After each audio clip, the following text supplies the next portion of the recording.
Road schooling America.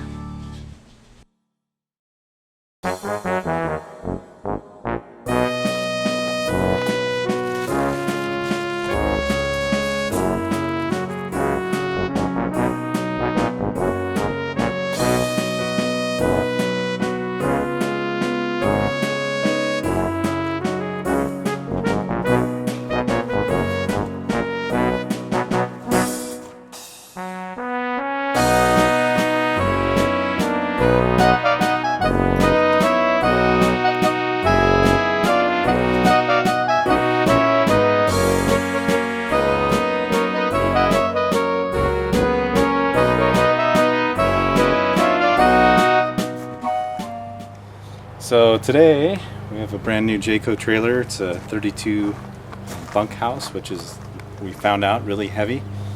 And with the Reese hitch that we have, it's very hard to get everything aligned without really having to crank manually on the power jack or on the jack that we have. So we've heard great reviews about this Parker 3500 power jack. We actually got the one with the 24-inch rise on it, and we figured we'd go ahead and see what it takes to get it installed. So the first thing they have you do is obviously get your weight off of your existing tongue jack. I went ahead and just put it on the hitch, and then I had to have a bottle jack here as a backup in case we need to be able to do it. But now with all the weight off of here, I can actually go ahead and undo the existing tongue jack so that we can get ready to put the new one on. So that's what I'll do now.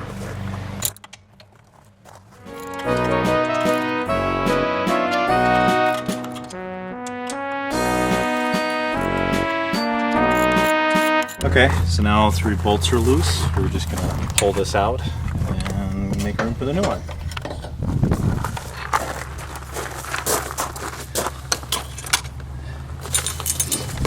And this I'm actually going to dry fit it first because I'm worried about it hitting those propane tanks. I'm not sure there's enough clearance with the cover and everything, so I'd rather know that now than later on. So I'll just slide it through here.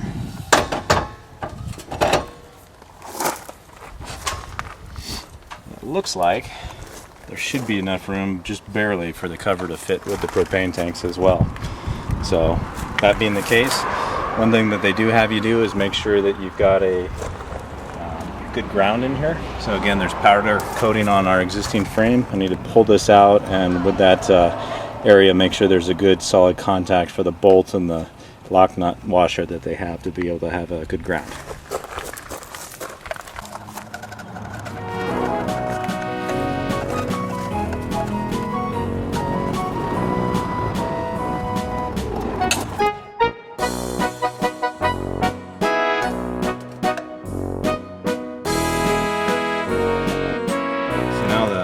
Rig is about ready to go. You slip one of the lock nut washers up into the hole before you get this thing to go down.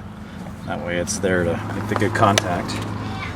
The other thing I read wrong was they don't provide a bolt for this hole. You still use your existing one. So you need to make sure it's all lined up. And we'll put the bolts in.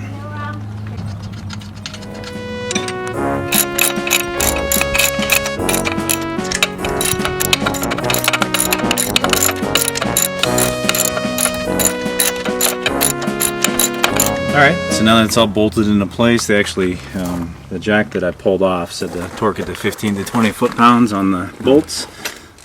So those are good to go. Now you attach the base plate. They give you a bolt and a lock nut washer to be able to do that with, so I'm going to put that on now.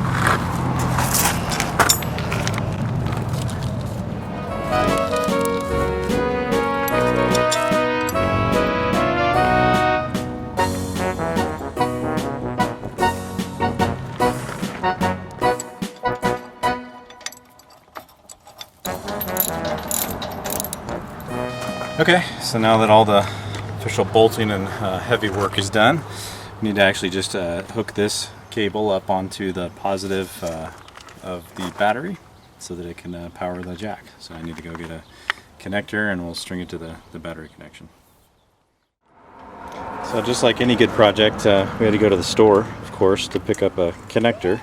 You just want to make sure that you get one that's obviously the right gauge for the wire. We bought a 10 to 12 gauge connector, and this seems to be a looks like a 10 gauge wire, so it should fit right in there. So obviously you're going to now crimp it on, hook it up to the battery, string it up next to the frame and make sure it's all nice and clean. And I'm sure I'll do something wrong. Not an expert at this, but hopefully it'll all work.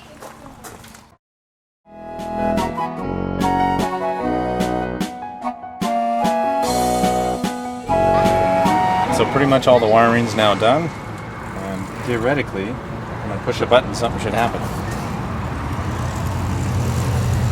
And nothing's happening.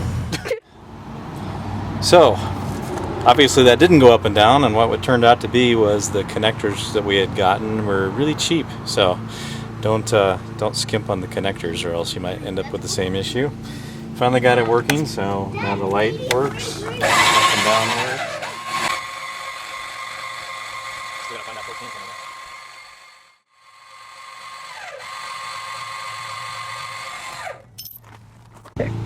So anyways, definitely not a installation expert, but the job wasn't too bad. I'm actually going to go ahead and paint the bolt heads so that those don't rust and kind of clean up here. But overall, I'd say it should take an hour or under. Just make sure you get a 10 gauge connector for the battery connection, and it should go fairly smoothly. And that's that.